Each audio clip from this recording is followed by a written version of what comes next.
Hello there, my name is Valerie White-Williams and I am a voice teacher and a vocal coach for Vocal Splendor Studios.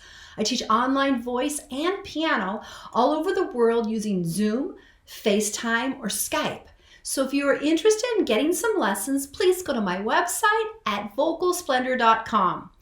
And I also now have 3 other ways you can interact with me. Number 1, I have a Patreon. Number 2, I am on WISIO, and it is a website where you can upload an audio or a video file and I can react to you just like I do here on the channel. And number 3, I have a free Facebook group where we interact and discuss the interplay between spirituality and the arts. You can find all the information below in the description. But as for today, I'm doing another reaction video, and today I am reacting to Dimash Kudaibergen performing Adagio in Sochi. I think I'm saying that correctly. I saw and I reacted to his initial Adagio, so I'm really excited to see what he sounds like a little bit later. All right, let's have a listen. Снискавшие, друзья, международную славу. Димаш Кудайбергенов, встречайте!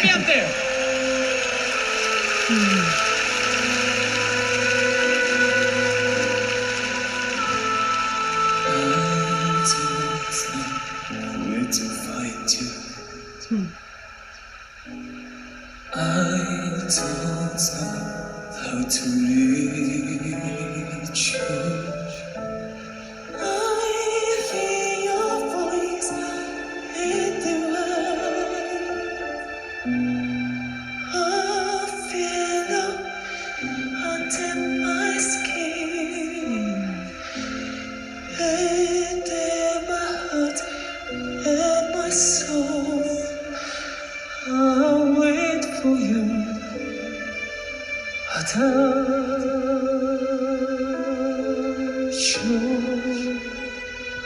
Okay, I'm going to stop just a minute. It's so hard to stop when Dimash starts singing because I'm so captivated. So I'm super excited to watch this video and not really compare it. I don't like comparing things, but just see how different he sings from the original Adagio. And I noticed that when he started singing, he had 2 ear monitors and he ended up taking one out. And yeah, instantly something wasn't quite right and he probably wanted to hear both versions. But still, even though you kind of, when you're performing and these little things happen instantly, you have to make a quick decision, it didn't keep him off track of really feeling the music, like again, from that introverted place and then expressing it so clearly. And the master of the vocal qualities is very much apparent. How long this night without you? How long my dreams without you? I say any touch your face. How long into your embrace.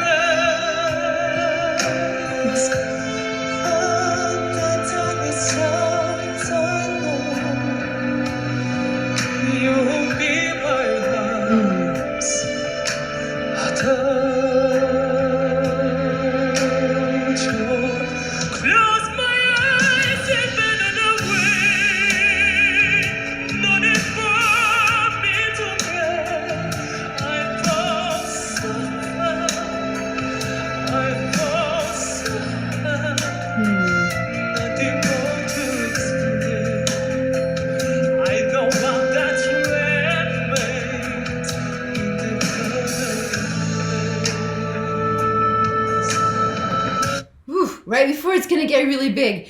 Yeah, so what's so amazing, and I say this every time, is he's in utter control of the vocal qualities that he's able to produce.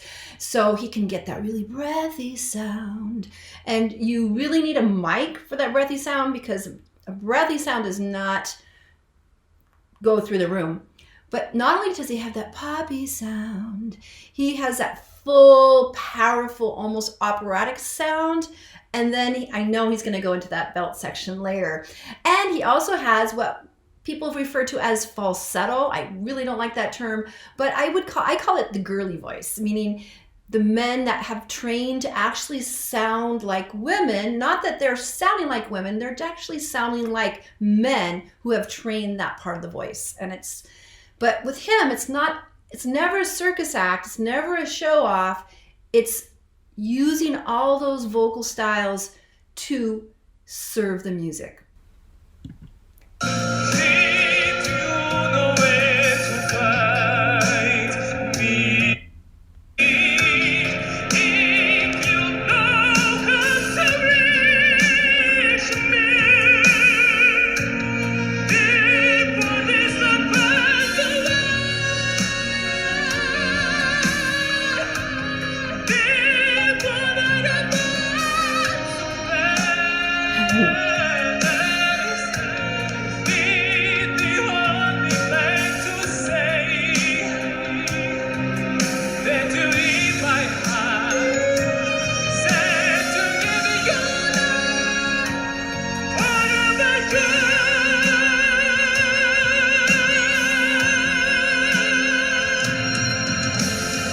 Now, what's interesting about Dimash too, just stand and sing either. He actually moves around, and actually that crouch, that's pretty ballsy, I have to say, because when you move yourself into that kind of crouching position, it could really throw off a lot of singers. And I think he does it. I'm just speculating. It adds a bit of interest, because when you're just standing there singing, it's pretty and it's amazing, but having the movement, moving down, crouching, it adds a little interest to the story. And I think most singers would not be able to pull that off, but he does it so well. And when he does it, he always keeps that alignment. So we're looking at the head to chest alignment for singers. So when the head and chest alignment, something comes out of whack, that's where things kind of go south, because then the breathing passageway, free flowing up through the larynx and the face, gets somewhat interrupted. And then the neck muscles and things have to overcompensate. But even looking at this right now, he is leaning over, but again, that head and chest alignment is still there. And it just creates interest. And so he practiced that. That doesn't come naturally. And that's how skillful he is, that he can get into all these positions and just sound like a god. So let's keep going.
Dimash Kudaibergen, ваши аплодисменты, браво!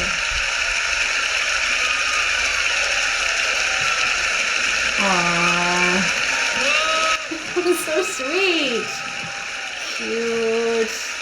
Wow, I love that. And like I said, he dropped to his knees in that dramatic ending.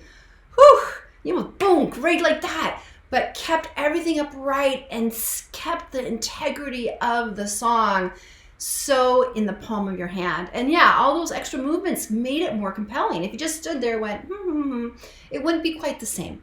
And it makes me even more impressed with the mastery of Dimash, besides all his vocal chameleon qualities, being able to create that sort of performance art that makes it so much interesting. And also what I loved when he got the flowers, he sincerely appreciated all the love. It was so sweet to see, because Dimash is, I think he is a way shower for the world, because he represents a part of the world which is kind of in a crossroads of history, in a crossroads of cultures. And so he represents the beauty, the pearl of, I'm not going to say the country's name, I'm not very good, but he is such a ambassador for love and music. I so appreciate him. And I do need to make one comment also, is that when I first watched the first Adagio, when he was on the TV show, he had a little bit of chin shaking, just a bit.